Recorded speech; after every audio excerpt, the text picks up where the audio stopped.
Imagine a confirmed intelligence report crossing your desk. An enemy state has made a decision, and an assassination plot is already in motion, one that could soon have missiles raining down on your exact location. This is the exact scenario Ali Larijani faced. As the secretary of Iran's Supreme National Security Council, the body responsible for defending the country's borders and leadership, Larijani brought this severe intelligence directly to Supreme Leader Ayatollah Ali Khamenei. Larijani brought a highly pragmatic solution. Intelligence had prepared a heavily fortified, highly classified bunker. It was a location completely hidden from view, built specifically to withstand heavy airstrikes and bunker-busting bombs. He proposed a tactical withdrawal into the shadows, a temporary move to outlast the missile storm.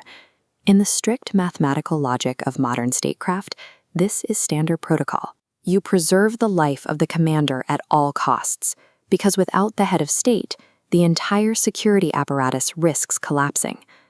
Khamenei met the news with a long, heavy silence. When he finally stood, he moved with the calculated composure of someone carrying the weight of history.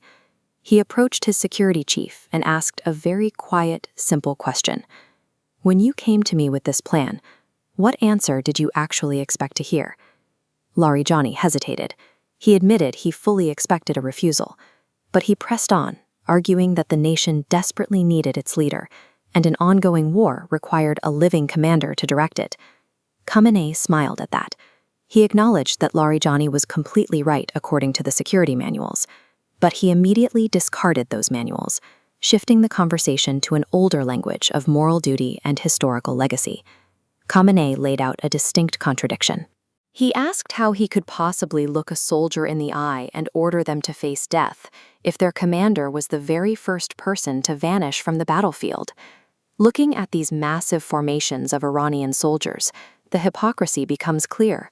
You cannot ask thousands of active troops to hold the line, while the person giving the orders disappears into a safe room. To justify his refusal, Khamenei invoked a profound theological precedent.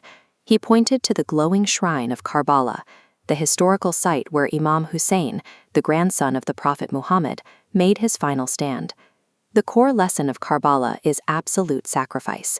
Imam Hussein knew his exact fate, yet he still advanced towards certain death to fulfill a divine promise. He was vastly outnumbered, but he never retreated. For this specific leadership regime, decisions aren't made solely on battlefield calculus. Emulating historical martyrs and maintaining spiritual legitimacy overrides the basic human instinct to survive. Larijani realized he had to use theology against theology. He countered with the concept of the hidden imam, a core Shia belief that the final imam went into a state of occultation or divine hiding. Larijani argued this proves a strategic disappearance can be an act of divine wisdom. Khamenei dismantled that logic, pointing out a critical distinction. The imam went into hiding specifically because he lacked an army or a nation to defend the truth. Khamenei, however, currently possesses both. Here we see the Iranian leadership standing shoulder to shoulder with their heavy missile weaponry. Khamenei asked how he could justify retreating to a bunker while the actual soldiers operating these machines and the citizens they protect are actively standing under enemy fire. In this framework, abandoning a fighting nation permanently destroys a leader's moral authority. A heavy silence fell over the room.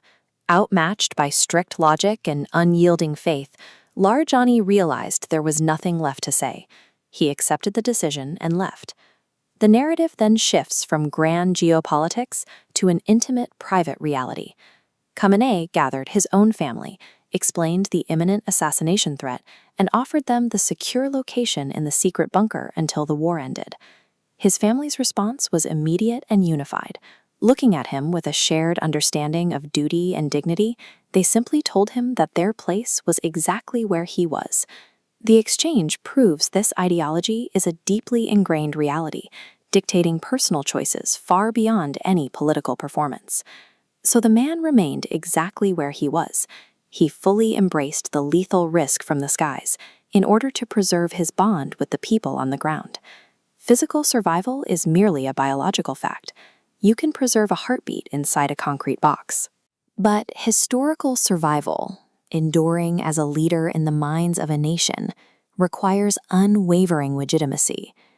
Because leaders who choose to disappear into the shadows to escape death will inevitably and permanently disappear from the historical memory of their nation.